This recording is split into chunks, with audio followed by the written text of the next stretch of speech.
Hi, Facebook friends. Helen Country here, CEO of the YWCA of Northern New Jersey. So happy to have some time with you on this Thursday afternoon. I know that it's possibly, depending where you are, a little gloomy today, but we've got a speaker who definitely is going to brighten your day for sure. She is a true light in this world, and we're so lucky to have our guest today, Wanda Akin Brown, with us.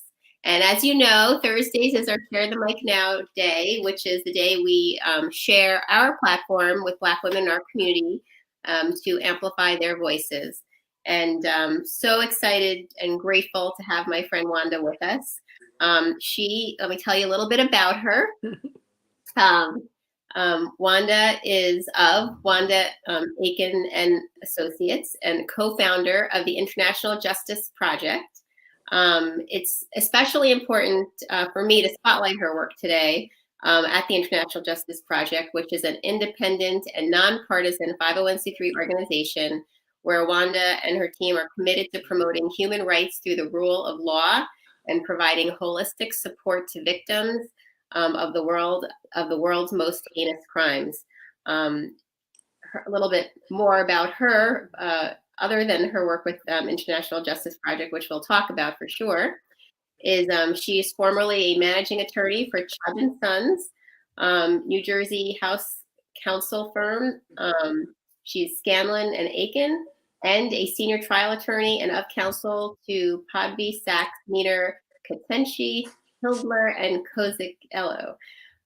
She now maintains her private practice in Newark, and formerly was an adjunct professor at Seton Hall University School of Law, and at Seton Hall University School of Diplomacy and International Relations.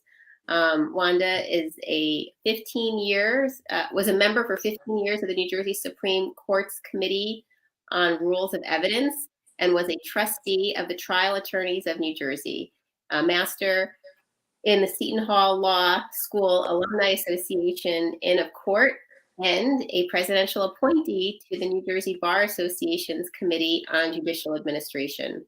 She was awarded the 2009 NAACP Newark Unit Freedom Fund Award for her work as a co-founder of the International Justice Project. She also was selected as the honoree and received the Beacon of Light Award in 2018 from the YWCA at our Walking the Talk Gala. She is a periodic commentator on Court TV, True TV, MSNBC, CNN, Inside the Law, PBS, NJN, New Jersey Network, UPN 9, and CN8, It's Your Call. She's also appeared on the Today Show, Good Morning America, Larry King Live, Entertainment Tonight, and New York's News Channel 4. And I'm so excited that I get to have her on my show too, knowing that she's been in all those places. Well, it just goes to show you how old I'm getting. Because there's a whole new crop, especially given the topics of the day, of commentators who are on the scene now. And I'm pleased that a lot of them are young Black women who are visible on all sides and on all topics. But I'm glad to be on the YWTV. Well, we're so happy to have you, and no doubt, I know you've helped break a lot of ground for a lot of women today from your life and your work experience, which I'm so grateful that you're here to talk a little bit about. So let's start with you talking about IJP. I mean, it's I know a passion project, a true passion of yours that Yes. So can you share a little bit with our viewers about it? Yes. First, my husband, Raymond Brown, and I are true partners in the IJP. We co-founded this nonprofit together to support our work at international criminal tribunals as lawyers. Specifically, in the last 15 years, we have been involved with what's called the International Criminal Court in The Hague, and it's the world's first permanent criminal court to try crimes against humanity, war crimes, crimes of aggression, that is, nation states starting aggressive wars. and also try the most heinous of crimes, the crime of genocide. So we started the IJP because we came to represent victims at the ICC.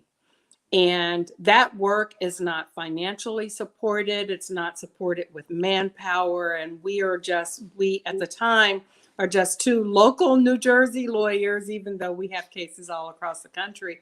But mostly we were local New Jersey lawyers teaching international criminal law and having done some work at other criminal tribunals. But now a lot was being required of us. And we didn't have the financial wherewithal on our own to represent hundreds of victims worldwide, specifically of the Darfur genocide. So that's how the IJP got started, because we knew that there were other individuals, entities, legal organizations, and other concerns who also wanted to support this work and to help us do this work. So that's why we started IJP. And for those of you watching, I do encourage you to learn more about the International Justice Project. We'll be putting a link to their website, their organization, in our comments. And as you can see, it's flashed up on the screen right now. They are another, as Wanda shared and I shared, another nonprofit organization. And, you know, the work that they're doing is so specialized and so important. And they definitely need support from the community to be able to continue it. So I do encourage you to learn more about their work and think about ways that you can help support them. And how it's interesting how we even came to know you, Helen, and the YWCA was through our work on human trafficking, domestic here in the United States, as well as international human trafficking.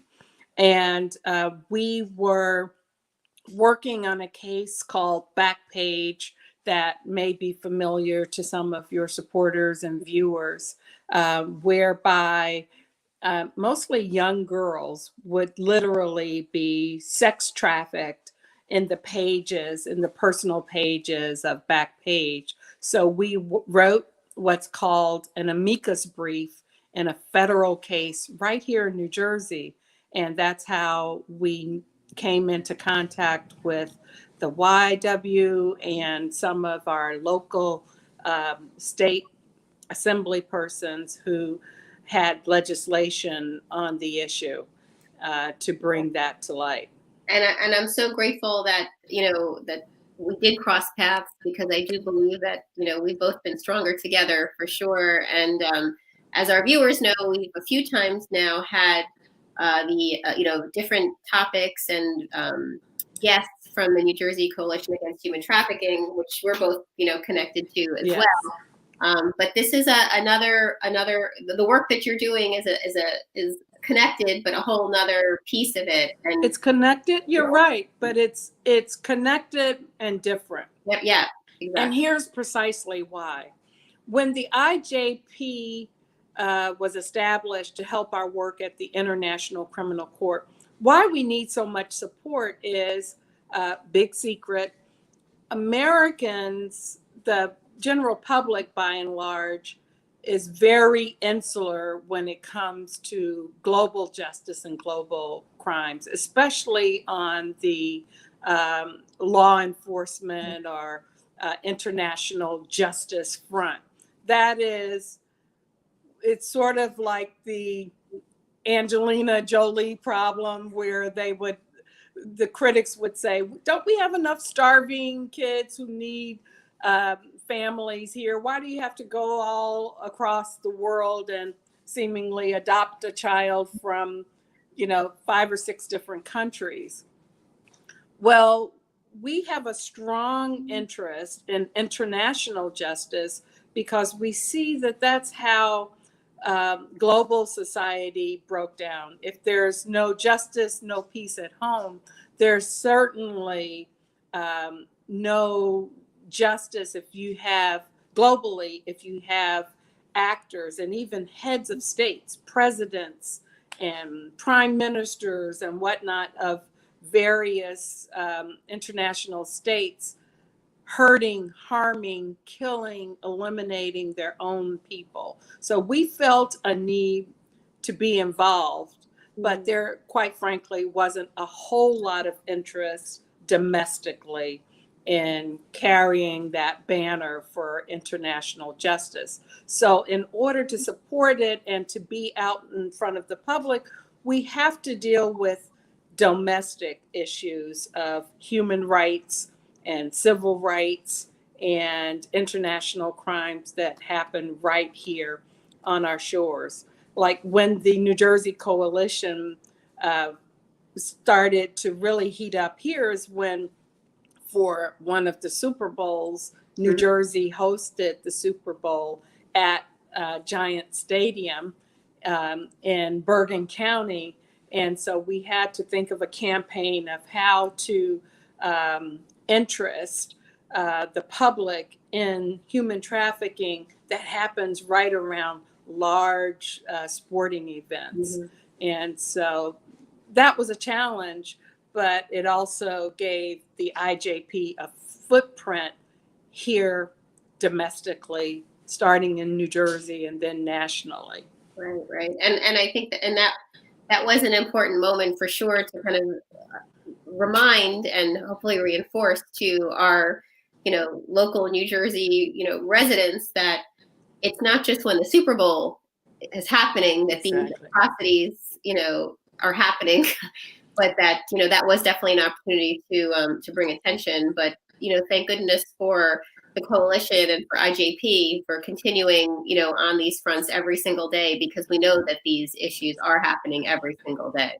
Right. And we got involved with Darfur.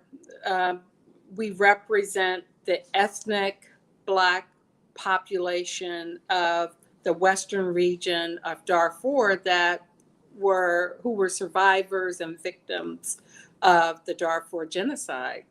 And of course, they gravitated to Raymond and I because we're African Americans, we're Black faces, and they knew we had a reputation in being knowledgeable about teaching in that space and actually representing people in international courts. And we were teaching a course at Seton Hall, and some of our students said, hey, I know that you guys, we had just gotten back from Sierra Leone where we represented an accused in the Blood Diamond trial. And I had malaria. We had spent every last dime, being in Sierra Leone, maintaining households and going back and forth and not being really working in our practices here because we were participating in that case there. And we said, we just want to take a break. We want to teach. And when some of the Darfurian refugees had come to our class and literally begged us, just explain to us, professors, what is this new court, the International Criminal Court? And why is this court going to allow victims to finally have a say? And so that was a call that was right up our alley. And we were, in retrospect, just so blessed and thankful to be called to lend our expertise, our brainstorming, our funds, our energy to answer that call.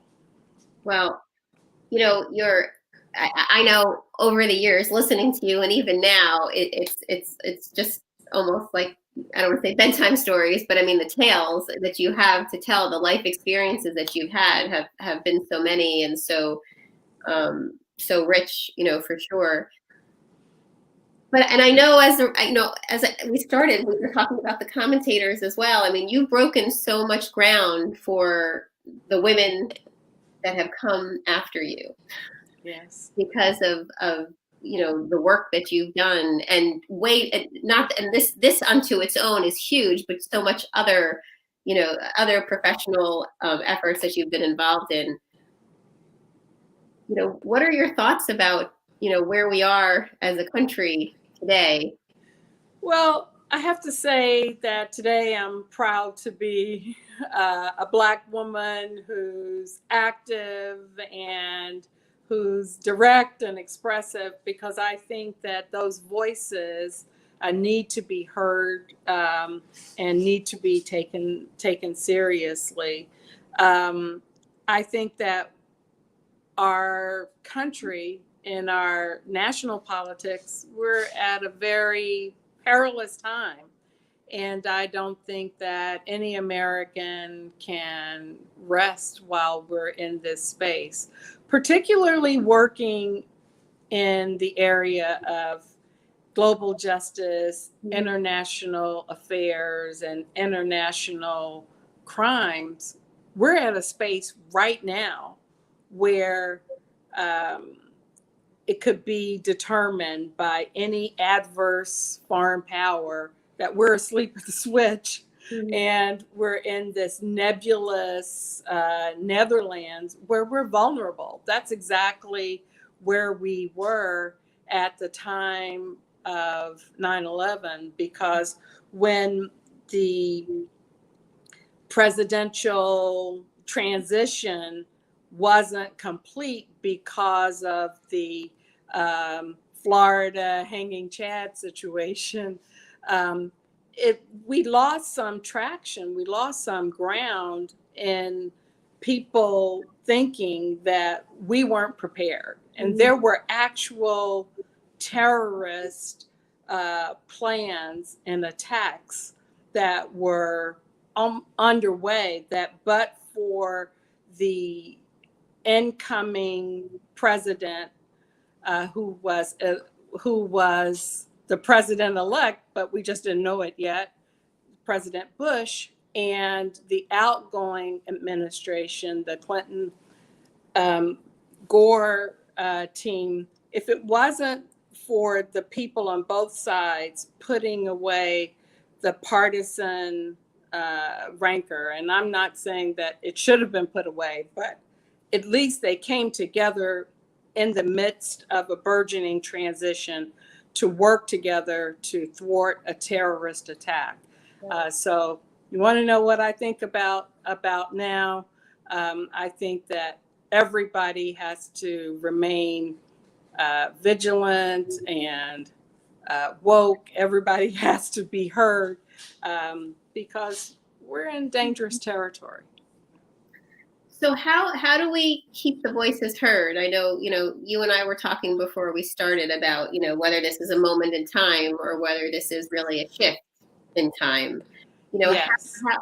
How do we, from your perspective, bring this to be a shift in time and not a moment in time, in terms of, keeping a highlight on the needs, the social justice needs, the racial justice needs, for our country? I think everyone, even though everyone might want to take a big exhale because the election's over, and these are, I would say, women on both sides who started to raise their voices. Just because the election's over doesn't mean that you have to vacate that space that was made for our voices. And if you look at activists all around the country who worked on things like voting rights and voting registration and no disenfranchisement, particularly of people of color, from the vote, that work goes on all the time if it's going to be successful. So I think to keep our voices heard, you have to keep the pathways clear of those barriers that all sorts of concerns put there to silence voices. And we have to, continue, even though it may be uncomfortable, continue to talk about systemic racism and marginalization of voices, and to look at the people who amplify those voices as positives instead of agitators. Mm-hmm.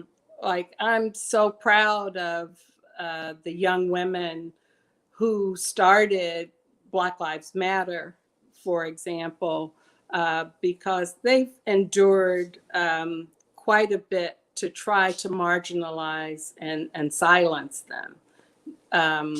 Just their wherewithal and their fortitude and keeping that there. Just think if they had been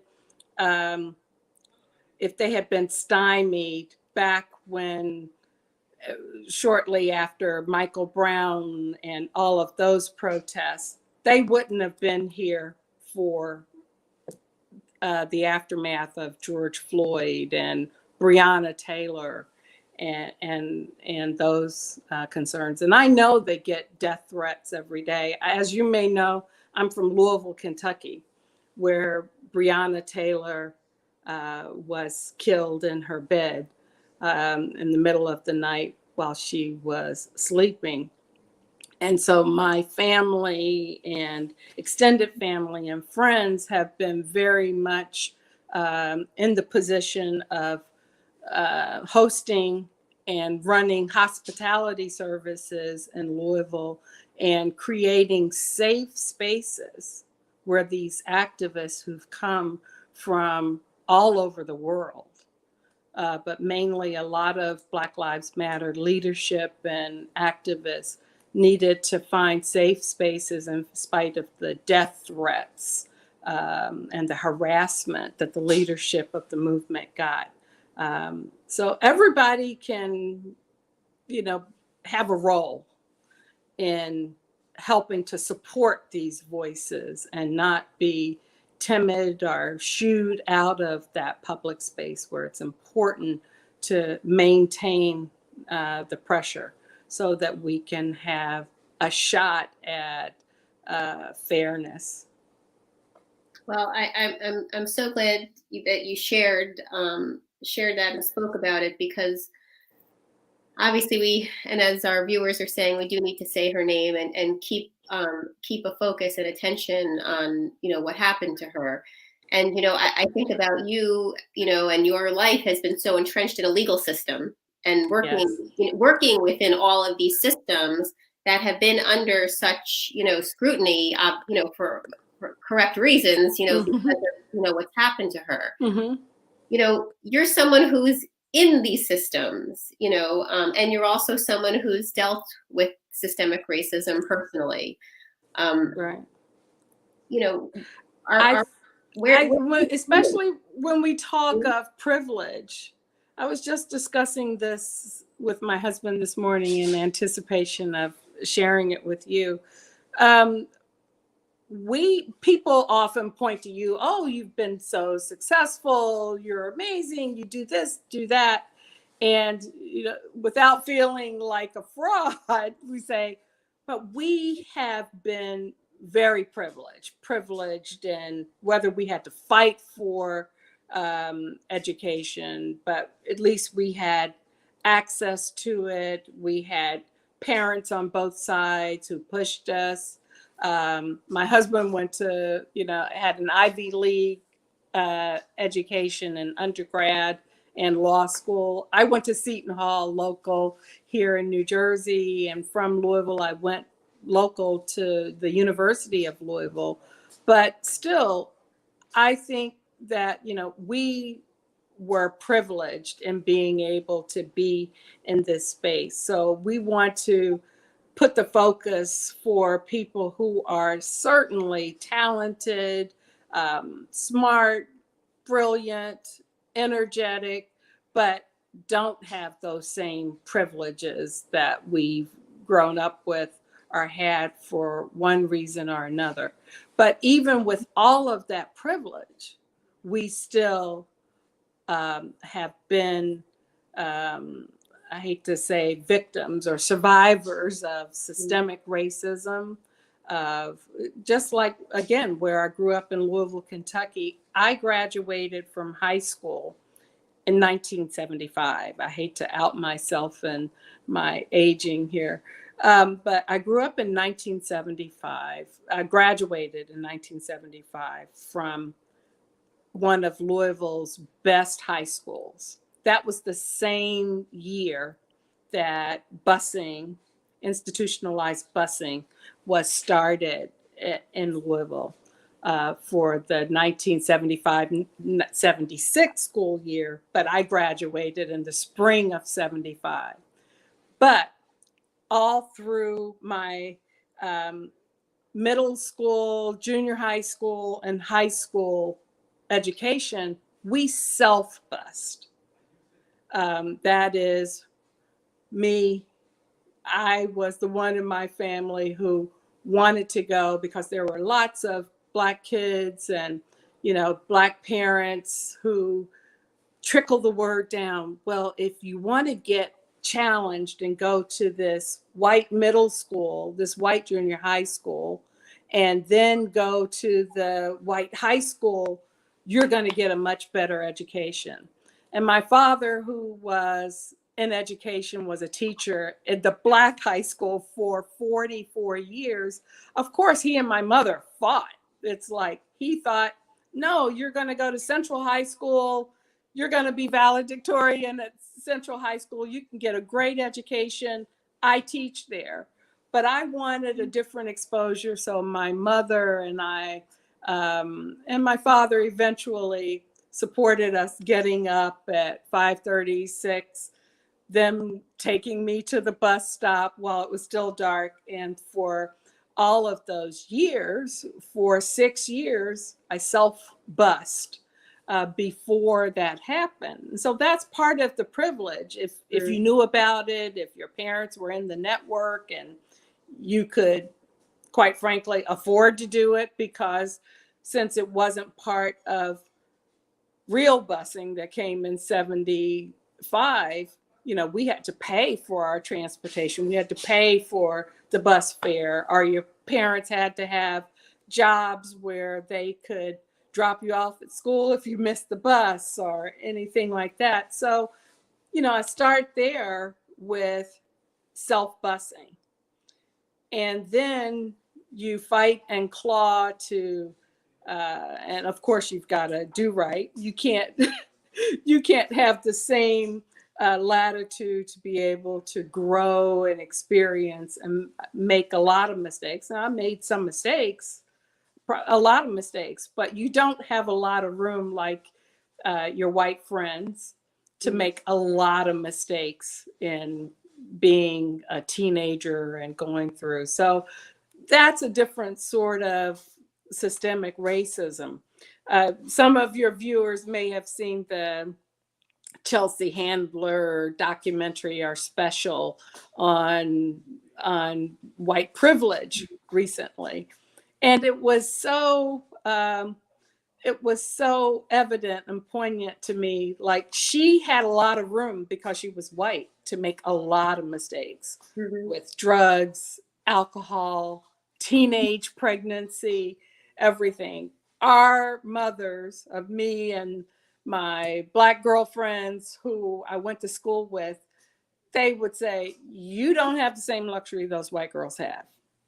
You can't be successful. If you get caught up in that, your life is going to be like this. And if you go down with drugs and alcohol or having a child in your teenage years, your life is going to be shaped and affected so much more negatively than, your white friends. So that was hard because, going to all white schools with very small Black populations, I had, several very close Black friends, but there was that tension there because when you meet other people, you want to matriculate. You don't want to be the other all the time. So that was a different kind of systemic racism as we were going through it, even though we knew we were busing ourselves and we knew we were doing it for this better exposure to worldwide things and better education in a state that already had was near the bottom in education. We didn't know that we were, at least I didn't focus on the reasons why I was getting up at 5:30 in the morning to go to that white school. But it was as a result of the uneven and underfunded educational opportunities in the Louisville West End area that I grew up in. So that's one of the reasons. Yeah, I'm reading some of the comments that are coming in, and your nephew Sean is saying that you paved the way for so many at such a young age, but that not so much has changed, still. And I was thinking that myself, and then saw him, his comment, and so I'm sharing. What is some of your messaging to young Black women today, knowing what you've experienced, and you have paved the way. And I know, just because I know you too, and there's so many more stories, we could have a 2-hour conversation here, because I know that you have experienced and been through so much in life. What are some of your messages to young Black women today? It's like, we've got to be more forgiving amongst each other and with each other as well. Story and point in hand, when Vice President-elect Kamala Harris brought up the busing issue during the Democratic primary debates, she was criticized roundly by saying, that little girl who was getting on that bus was me. And I think that we've got to be more forgiving for more stories and our own experiences with systemic racism to be tolerated and heard even in our own groups. And you might have seen the photo of young Ruby Bridges silhouetted and put side by side with Kamala Harris. And there's a lot of pushback. I know I put it on all of my social media, and a couple of days later, there was some pushback. Well, it might not be the same situation on all fours. And certain, people were saying, well, Ruby Bridges wasn't to make it so Kamala Harris could be vice president-elect. I'm saying that's how I felt during COVID. And, my husband and I were very sick with COVID. But just felt so down every day, and so downtrodden, going through the summer of witnessing what happened to George Floyd and Breonna Taylor, and just so many Black people all over the country. One of the days that I just felt bright and could breathe was when I saw this opportunity for Kamala Harris when she was selected as Joe Biden's running mate. So I think that I would say we have to cut ourselves some critical slack, make sure that the voices can be heard, is because it's only through brains. Nobody has the exact right path. There's no exact right candidate or perfect role or perfect office for us to, advance causes on in all political arenas and all social spheres, in all churches, mosques, temples, synagogues, or sitting under your fig tree and meditating. There's no one way. And we just have to cut ourselves some slack so that we can exist in this critical space and let a lot of voices be heard. It's so that we can debate them and be heard on a worldwide stage.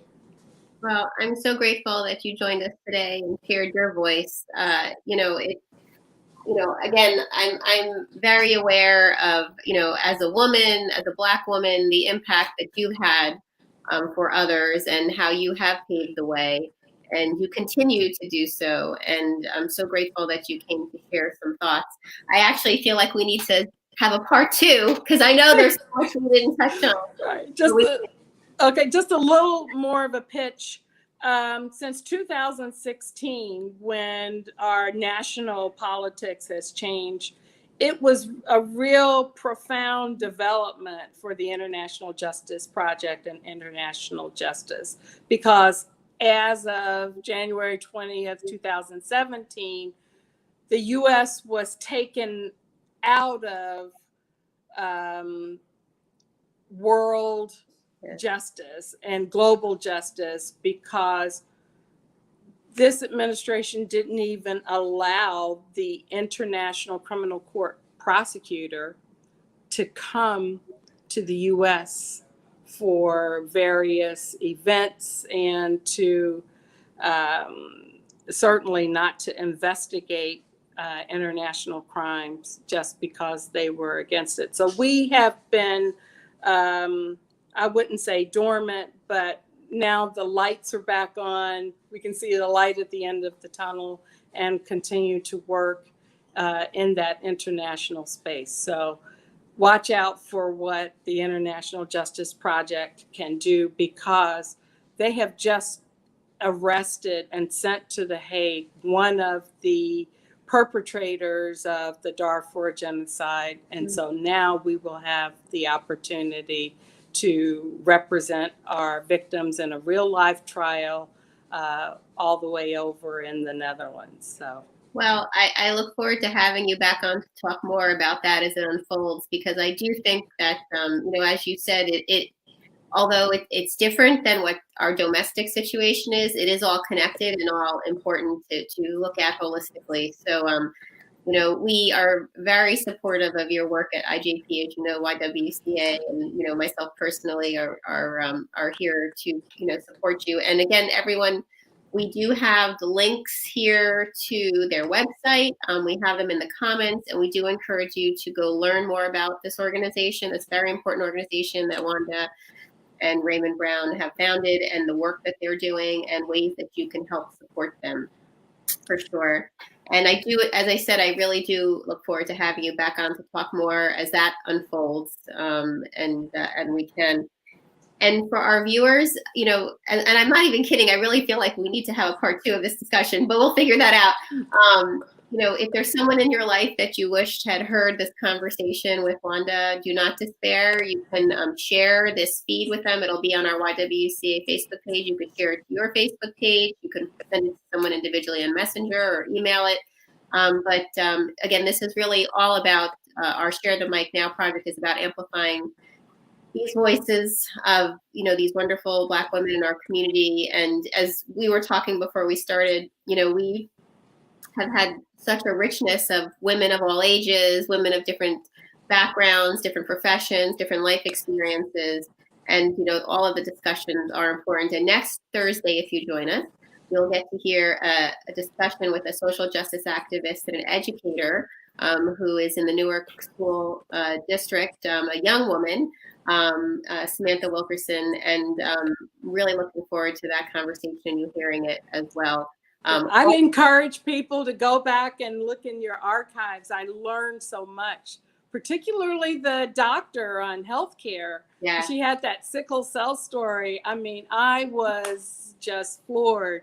And there's a wealth of information and encouragement in your Share the Mic archives. Well, I thank you for saying that. I have to say, these have been so wonderful.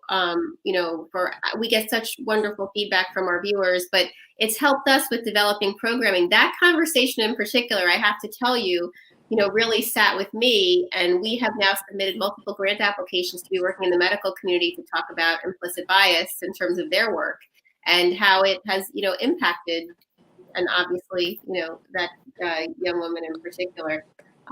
So these are really important conversations. It's very important that we are talking to the Black people in our community and hearing about their life experience, because the only way we're going to be able to together stand shoulder to shoulder and help eradicate systemic racism and, turn around the racial inequality that we're living with. We all have to do this together, but we're not going to do it until we sit back and listen. So right. And thanks for providing this space, Helen Arcantu and the YWCA of Northern New Jersey. And because of you, I'm always going to think of where I can bring my +1. So to share these conversations and to give access where I can. Well, thank you. And for our viewers, we hope tomorrow we have a wonderful conversation for our seniors, Fitness and Friendship Friday. And as I always say, seniors getting younger and younger. I got my AARP membership this year as well. But November 13th, tomorrow at 11:30 a.m., we have Building Your Inner Strength, Ways to Weather Adversity, presented by Sarah Hiller Burson of Center for Purposeful Aging. And I have to say, we interviewed her on YWTV and she was fabulous. So I do encourage people, you still can sign up to be part of that event. For our Girls Empowerment Network, Tiffany Kerr, who was on our Share the Mic a few weeks ago, of Chic Situations, is going to help our girls get holiday ready with a virtual etiquette party next Friday night. From 7 to 8:30 p.m. We encourage all girls 9 to 14 and their parents and caregivers to join us for that event. And it's not too late. Sign up for our 21-day Racial Justice Challenge. We have the link here in our comments being posted for you. And it's an opportunity for all of us to learn more about power, race, privilege, and leadership, and build some more effective social justice habits, again, because this is something we all need to do together to eliminate racism. So please educate yourself, become part of our 21-day challenge. It's reading an article, listening to a podcast, reflecting on a personal experience. It's an introspective journey, but it will help us be stronger collectively if you join. And with all of this, as we always say, if you like what you're seeing on YWTV and you're enjoying the programs at the YW, we encourage you to support our work and consider making a donation. You can do that through our website at ywcanj.org or by your cell phone. Very easy. You can text equality to 707070. And we are always grateful for our viewers, always grateful for our volunteers, always grateful for our support. Our YW is as strong as our community who supports it. So with that, we wish everyone a fabulous day. Wanda, thank you so much for the work that you're doing and continue to do in our community, and for continuing to pave the way in new areas for all women, for Black women. We are very, very lucky that Louisville shared you with us here in New Jersey, although I know your heart is still there as well. But we wish, lots of good health and good luck in your IJP initiatives going forward. And thank you again for taking the time to be with us today, everybody. Thank you, Helen. Thanks so much for the Y and its mission.